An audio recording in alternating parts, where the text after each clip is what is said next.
In this video, you'll learn how to quickly create a new Google spreadsheet in Google Drive and use the sheets.new web address.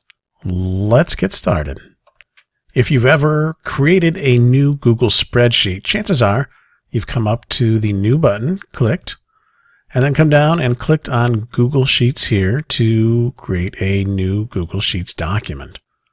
Once you click on that, it's going to open up in a brand new tab where you can go ahead and start your sheet.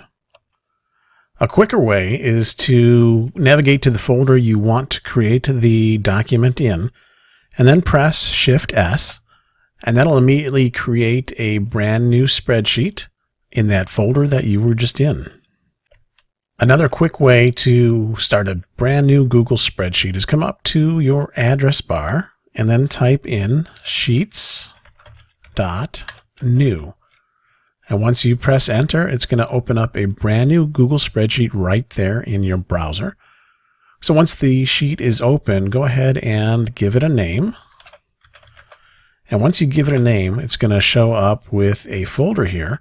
So you can click on Move To, and then you can choose the folder that you want it located in.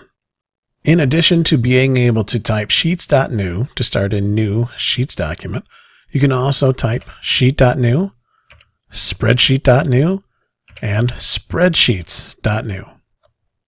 I post new Google Sheets tutorials every Monday, Wednesday, and Friday, so subscribe and click the bell if you want to be notified each time I post a new one. Thanks for watching.